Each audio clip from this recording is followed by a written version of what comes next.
So I bought a 4-track from Japan, and it's a pretty clean specimen.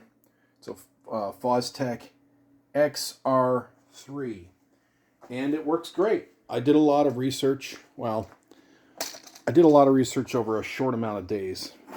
I did a lot of quick research, and I had Chat GPT help me because I've got boxes and boxes and boxes of tapes of 4-track stuff I did when I was a teenager. And I had a Fostex X26, and I want to get all this material off these old 4-track tapes from the 90s.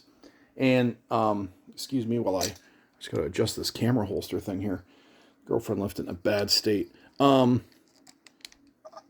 So the speeds are different. On my old Fostex X26 that broke, the speed is a lot, I don't know if it was faster or slower at this point, to tell you the truth, but it was different than most 4-tracks, because my brother's got a 4-track. I could have just borrowed his.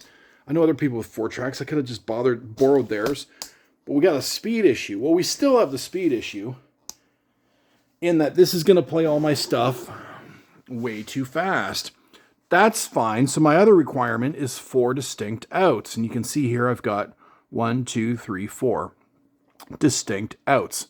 So the 4 tracks will come out the 4 channels and either into my Scarlett 18i20 or my Tascam. Now I'll probably put them, either way, I'll probably put them right into the Mac and into Reaper so that I can adjust the speed. Now, ChatGPT, which has been really wrong about a lot of things lately, it's concerning, but ChatGPT insists if I set this pitch at 0 on this machine, copy the 4 tracks over for each song into Reaper, and then play them back at half speed on Reaper, they should be in key, and everybody should be happy. Now, I'm not going to do that whole experiment right here on the video right now, but I will just kind of go through this. So I got this for 400 Canadian, and I thought that the place on Reverb, this Japanese place, seemed reputable to me. Why? Because they had like 40 other 4-tracks for sale, and they had, good reviews. So I was like, okay, it's a place in Japan that fixes 4-tracks. They have a bunch of 4-tracks in stock. They've got good reviews. I'm feeling pretty good about this. So for $400 on Reverb, it comes over. And then our nasty communist dictatorship Canadian government decided that they needed $14. So the mail guy couldn't just drop it off at my house because the communist dictators, that is Canada, they needed $14. Okay. This 4-track came out in the mid 90s.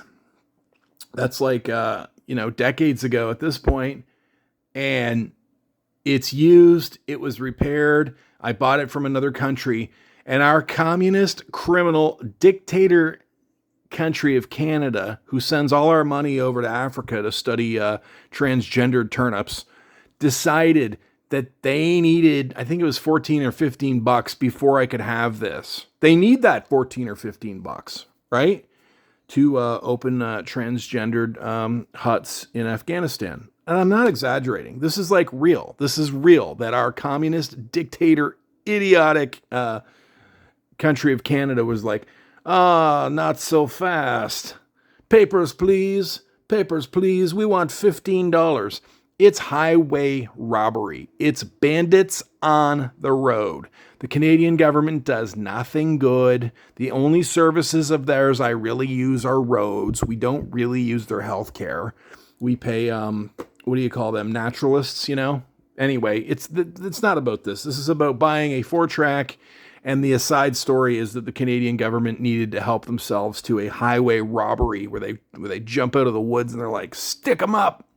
Give me 15 bucks or that 4-track ain't getting where it's going. But anyway, so a friend of mine had this unit when I was a teenager, and I had the X26. So none of our tapes were ever compatible, unfortunately.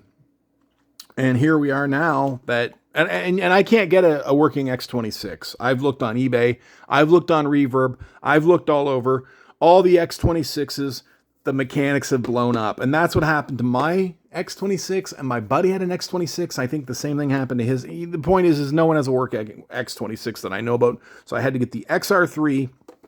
I will output the 4 distinct tracks into the computer one way or another, and we will slow them down by exactly half. So says ChatGPT. ChatGPT has been really wrong lately, so I may have to fudge those numbers a little bit.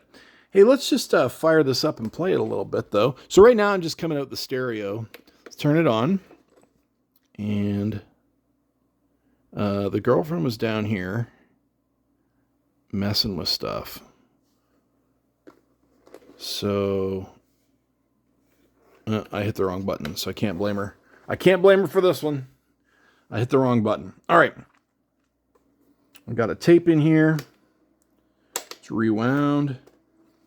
I do got a song called All Day on My Mind on the 4 tracks. I've got my gains up. Over here, we should be ready to play it. So I'm going to go ahead and hit play. And it whirs away, and we start to get some 4-track action over here.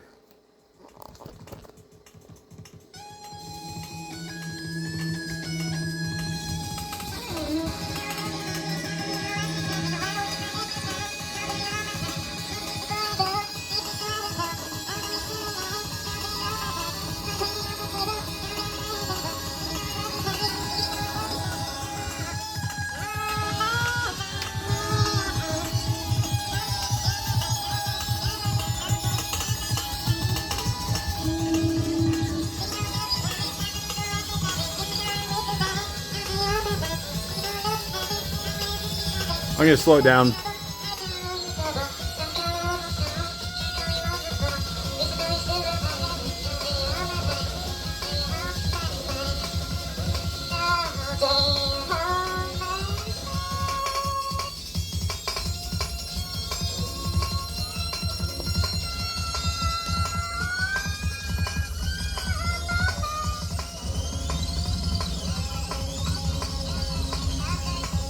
So it works, but as you can hear, it's like in hyperspace.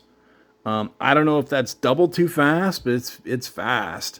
So now I got to admit, so I knew the X26 pretty good. I knew how to get around that machine pretty good. I knew how to bounce and, turn on the noise reduction and make the preamps work and all that stuff. I don't know this machine too well, this X3. I do have the manual downloaded and I glanced it, but I need to go through it. Some of this is a little confusing to me, this wheelie dealy. I know that when I hit, it's weird. I can only ever get 2 of them to record at once. I don't know why that is. I don't know if you can only record 2 tracks at one time on this thing. When it's called the X3, where's the 3 come into play? I have no idea. This wheelie, I have no idea. I know it is a mic. Actually, if I crank this up, I did have this mic outputting at one point. You could totally, when I was tapping it, it would, but yeah, that's not happening now. Oh, right here, hi. Oh, ow. Yeah. Oh, whoa, yeah. So anyway, these somehow engage this mic. Actually, so if I turn that down,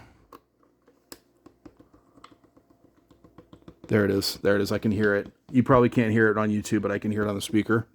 So there's a mic built in that, you could use in a pinch, but I mean, you're not probably gonna use that, especially because I want to hear my my warm Neve preamps, which are up here. I can't wait to hear my warm Neve preamps on this tape, right? Because I am gonna do some recording on this. Here's my plan. I got to get through my boxes and boxes and boxes of 4-track tapes from the 90s and convert them to Reaper so that I can do things with these songs. Some of these songs I'm going to put on my next album, even though they're from the 90s, they're not that good. And then I'm going to do some recording with this thing, maybe make an album on this thing. And then I think my girlfriend wants a crack at this thing. She's watched the Elephant Six Company movie a couple times, so she's been sort of inspired to do a Elephant 6-band style 4-track album. And what after that, I'm gonna sell it, and I'm gonna sell it for what I paid for, like the $400 plus the $15 that the Canadian government stole from me for no reason whatsoever that they needed to steal from me. I'm really bitter about that. It's just because Canada wastes, all the tax money. All the tax money is wasted on Afghanistan transgender studies. You can look that up. I'm not exaggerating. They do that crap. They will do studies in Ethiopia on transgenderism, on raising turnips and stuff. Like it's just maddening up here. It is a communist nightmare up here in Canada. Somebody help us. 51st state, please. Anyway, so it is the Multitracker X3 from Fostex, and that's the plan. Convert all my 4-track tapes, do an album or two, girlfriend gets to play with it, and then I will sell it back, so long as I don't break it in the process. The mechanics of this stuff is so finicky, That's the problem with tape and the tape heads and the belts and all that stuff. The belts dry out, the capacitors dry out. It's very mechanical, electrical, mechanical, right? So that's the problem with these things. So, hey, well, I've been rambling on and on about buying the Fostex Multitracker X3, why I bought it, and what I'm going to do with it with my Tascam Model 24 and or my Focusrite 18i20. So this has been Quest for Gear, and if the Canadian government's been screwing you over, give me a like and subscribe. Thanks for watching.